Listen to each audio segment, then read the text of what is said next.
All right, guys, before we jump in and get started, I just want to say we are going to be talking a little bit about spoilers in this video. What's happened is that apparently in France, all 6 episodes were leaked and people are watching them and people are posting spoilers. I've seen a lot of them. I don't think I've seen all of them, but people are asking me questions about them in my inbox, and I am going to be answering those as to the best of my ability without having seen the whole episode. So if you do not want to be spoiled at all about what's in the episodes, don't listen to this video, okay? You've been warned. All right, guys, welcome back. I was not even sure I was going to get around to doing more videos, but people are freaking out, and there's a lot of questions, and there's a lot going on, and me and my fellow theorists have been just analyzing the shiz out of all of this. So yesterday, I talked about the kiss and how it is actually very much a part of a pattern that Gimple follows. I'm going to talk more about that today if I can get to the right ask, but I'm going to start going through the asks and just start trying to answer as many as I can, and I think most of those are going to lead me through what we've been discussing the last few days. I have seen some of the spoilers, and I'm actually not unhappy with any of them, but we'll get to that, okay? First one here, this is the oldest one I have. Did you see all of the ballerina music box stuff Norman posted on Instagram today? This was a few days ago that this came in. So yes, I did see it. And we do have to remember that he did already a movie that's not out yet, that's in the John Wick universe called Ballerina. And technically that's why he's posting it. He's promoting that movie. But yeah, it does definitely seem a little bit suspicious that, he's posting it now while all of this is going on. And like I always say, they will do things that have a logical purpose, you know what I mean? So it's like plausible deniability. You know, if anyone asks, he'll just be like, yeah, I'm in this new movie and that's why. But it is really interesting that it's coming right now while all of this is happening. The other thing is that we have seen a lot with Emily that she has taken roles that mirror Beth's role. She took one where she was wearing yellow a lot and running through the woods. She did another one where she got shot in the head at the end, and it was just, you know, so I don't think we can deny at this point that they sometimes take roles that boost sort of the symbolism and the roles from The Walking Dead. I think that's very obviously a thing. So I would argue that maybe one of the reasons, maybe not the entire reason or anything, but one of the reasons Norman took this role is because it had similar symbolism. And I'm sure, don't get me wrong, I'm sure he was geeking out about the fact that it was a John Wick movie and it was going to be super fun to do and all of that. I'm sure all that's true too. But he also has plenty of choice over what to post. I don't think they care so much what he posts as long as he's helping promote the movie. So he could post anything, but it was very specifically ballerina stuff. So yeah, I'm with you on that. I was side-eyeing that too, but it kind of got swept away in all of the other stuff that's going on. So thank you for sending that in. Do you think it's possible the screeners got a different ending or didn't get a coda at the end of the final episode so they wouldn't spoil Beth's return? I do think that's very possible, and that's what I'm holding out hope for. So yes, it's very true that most of the episodes have been released and people have seen them. So obviously, if we saw her in the main episode, they would have said something. I am holding out hope that we will see her in a coda that was not released with the screeners. If not, yeah, that's really going to suck. But at the same time, there's a lot going on right now, you guys. I'm just going to open this up and read part of the conversation where W.D. Way said that she had 2 hopes coming up in the near future. One is the upcoming Comic-Con in New York, and she wants to think it's pretty soon, one of these upcoming weekends, but not far away. And we know that Gimple, Norman, and Melissa are going to be there, and we're kind of hoping that maybe they could give us some hints there, so we're looking forward to that. We're also kind of hoping that there's a Tales of the Dead Season 2. One thing that we theorized back when Tales of the Dead Season 1 was on was that maybe they would use Tales to show Beth's backstory, like the missing 17 days and things like that. And I think that would be really cool if they did that. I would be down for that. But the thing is, I don't think they would reveal her on Tales of the Dead. I think they're more likely to do that if she's already been revealed, and then they say, okay, watch Tales, and one of the episodes will be about her backstory. Like, that would make perfect sense to me. But I don't think they would reveal her for the first time to be alive on there. And if they showed her backstory without revealing her to be alive, that would be too obvious. Even the people in the general audience would be like, why are they showing this for a girl that's apparently been dead for like 10 years, right?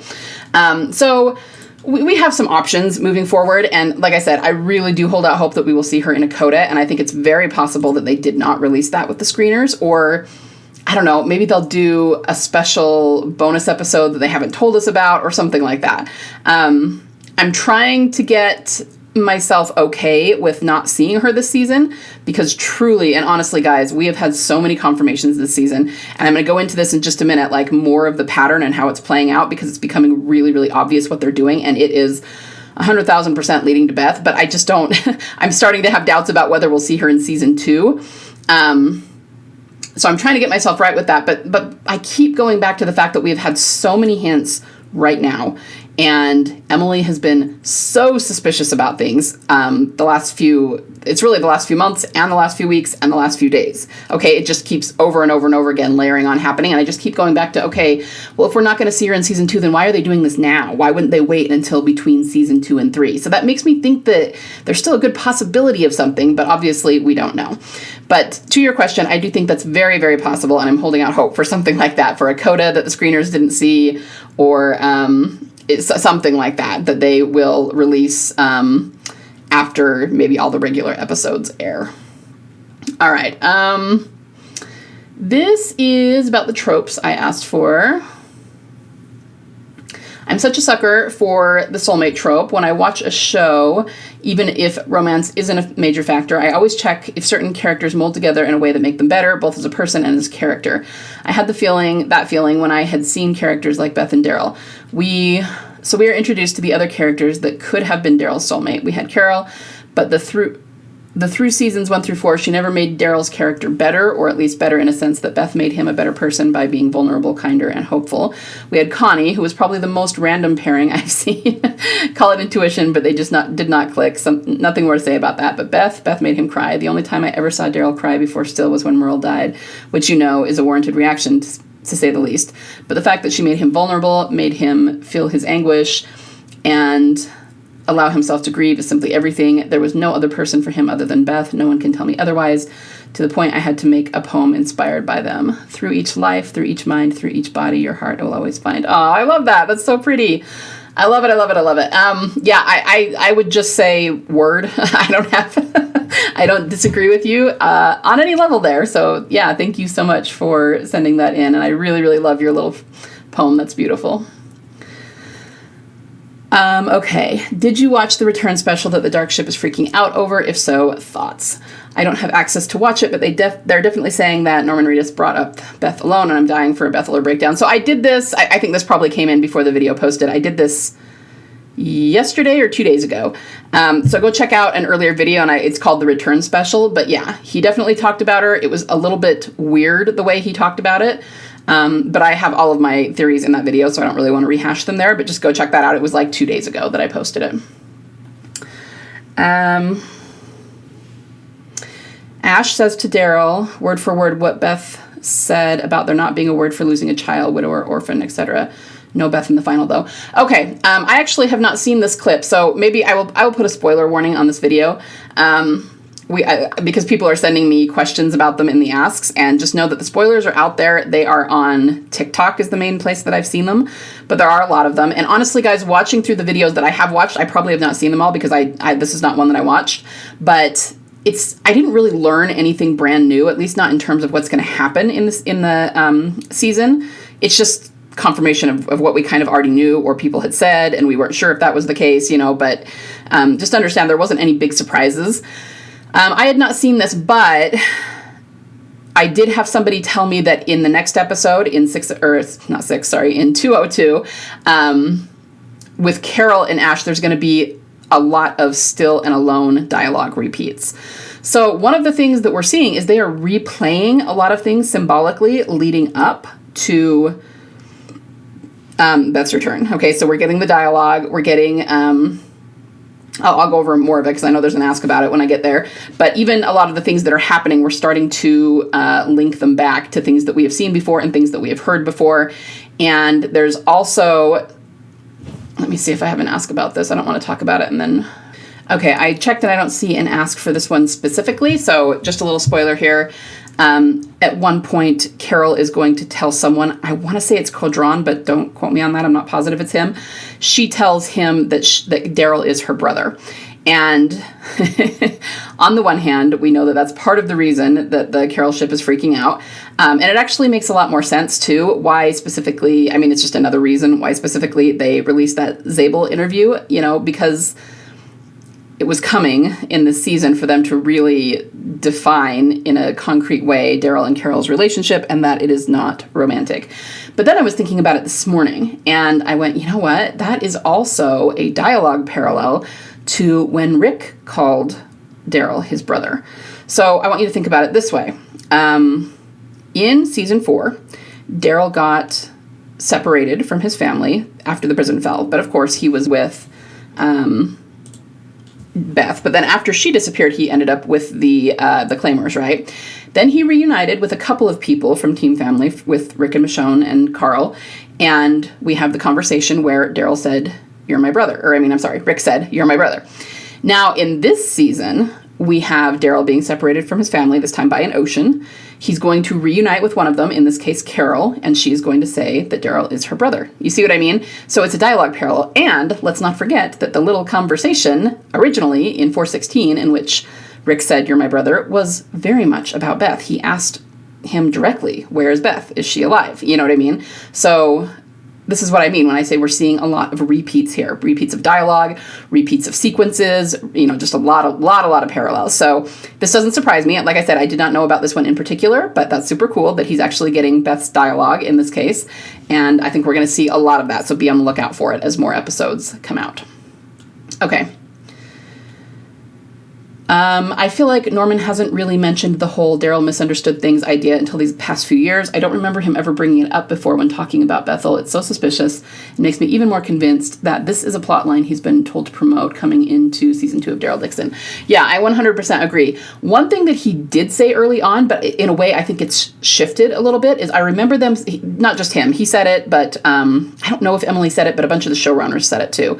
And that was, and this was originally right after season 4 and 5, like really early on, they would say that if Daryl had romantic feelings for Beth, he didn't really understand them. Now, that's still true based on what he's saying. It's just their way of saying that he had no romantic experience at all and didn't really know what to do, right? But it's funny that back then they were saying if he had romantic feelings for her. Now they're confirming that. Why would they suddenly start confirming that that's what it is? Why didn't they just say that all along? You see what I mean? So I agree. I think they always knew what it would be. I mean, obviously, but now their talking points to promote have shifted, and that's really important. Why would their talking points shift unless the Beth and Daryl relationship is about to become relevant? Again, that's the only reason that it would. Remember what I said. You got to see all promotions as promoting what's coming up. So I said in the video I did about the return that they spent more time on her and that, her time with Daryl than other characters like I don't know, like Denise, right? But Denise is not going to come back on the show. Beth is. You see what I mean? So it's always a promotion for what's coming up. I was going to say something else and I just lost my train of thought. Hold on. Okay, I was going to add something else to that and I completely lost it. So I guess if I remember, I'll come back to it. But yeah, I totally agree. I think it is something he's been told to promote 100%. And it's important that they're having him promote it. So yes, thank you for that. Okay, next one. In a way, Carol lying about going to France to search for her daughter instead of Daryl, along with the return of the Cherokee Roses, could symbolize a mother-son dynamic between her and Daryl. I wondered what could resolve the conflict once Ash discovers the truth, which might be the realization that, in a way, Carol was actually searching for her son. Yeah, that's a really good point. It's a really good interpretation, actually, because, yeah, We've been told over and over that it's a mother-son relationship. And so, yeah, she's kind of, you can see it that way as her searching for her kid, even though he's all grown up and he's Daryl.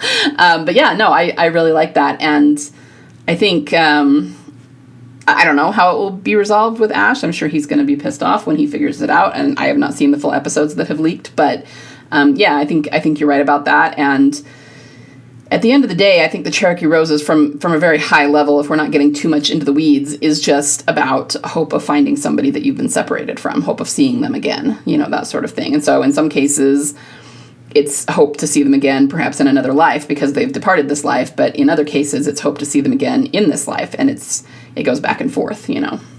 So yeah, great point there.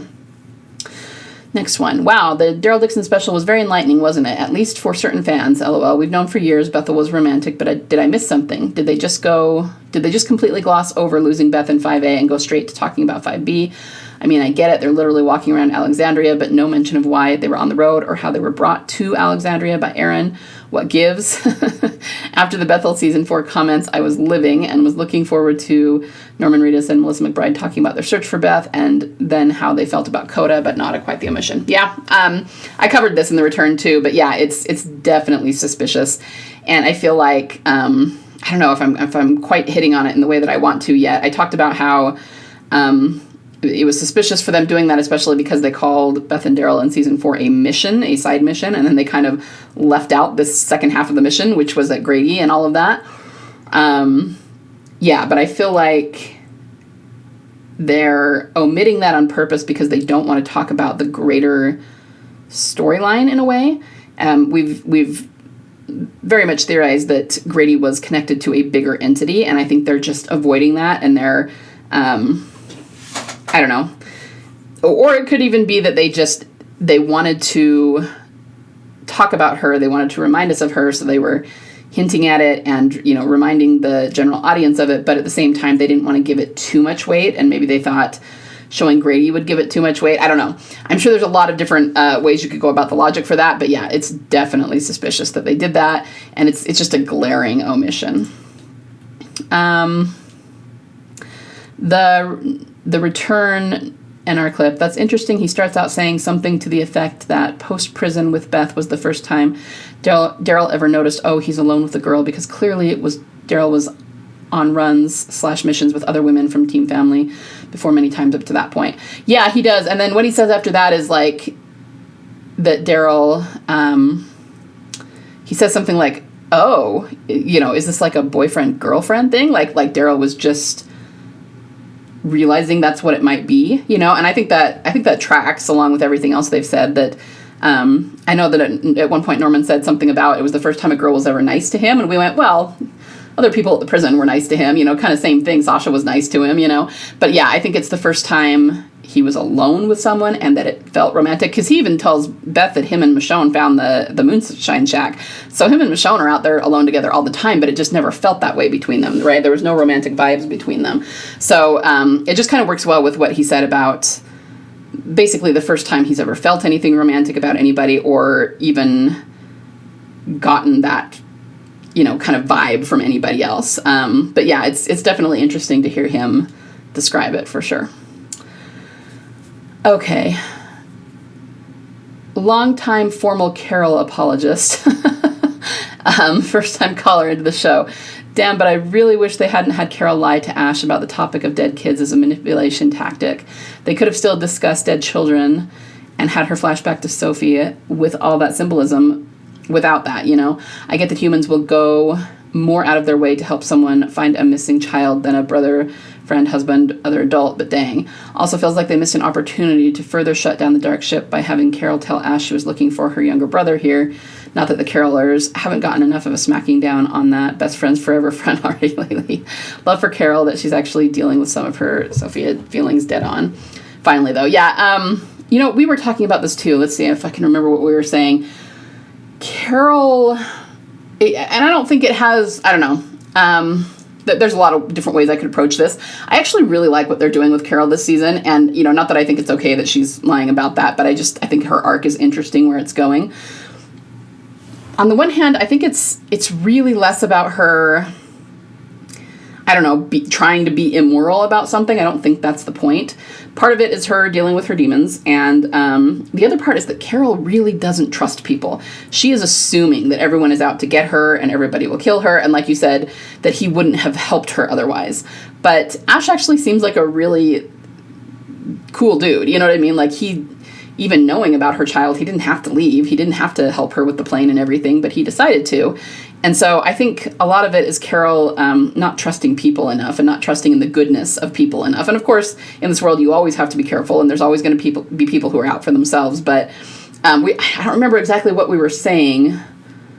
I remember we were talking about a little bit about season 5 and how she even did this when she tried to leave Father Gabriel's church in season 5. She was so sure that everyone would be better off without her that she kept trying to leave, and Daryl had to stop her, right? So this is actually what she's doing is a part of the demons that Carol is fighting, just trying to find some faith in humanity, and she really doesn't have that right now. She hasn't for a long time. So I think that's why they're having her do that. It's not just like they're trying to make Carol all evil or anything. It's just this is stuff she's working through, and so we need to see it. Even though I said that I was laughing pretty hard when she got mad and couldn't get the meditation tape out, I actually thought the end when Ash basically says the same thing as the meditation tape, and then suddenly she's looking at him kind of with wonder and she's taking it seriously. I thought that was really powerful. I thought it was really touching, and it's like, Carol, you gotta be willing to work through the pain and not just get mad and throw it out the window, And so I think it's just all connected to her arc. But yeah, that's a really good point. And I think.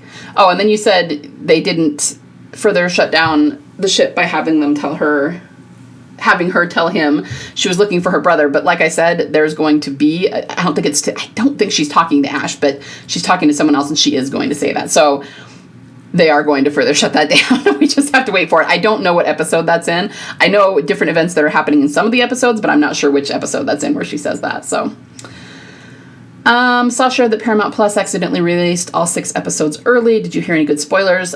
So what I can do is in the show notes of this, I will put the TikTok account that I saw them on that has several of them. And you can, if you want to go watch them, you can go watch them. If not, that'll be everybody's choice. But I saw the baseball scene where Daryl is playing baseball with Laurent, which I think is coming up in this episode, episode 2, and that's actually a really adorable scene. I did see Daryl fighting with the Morning Star. I saw the Daryl and Carol reunion. I saw the Isabel death scene. What else do we see? We saw the whole thing where the plane is taking off, which I'm pretty sure is at the very end of the season, so I won't say anything more about that. I saw a bunch of them, and they do seem to be pretty red letter moments in the show.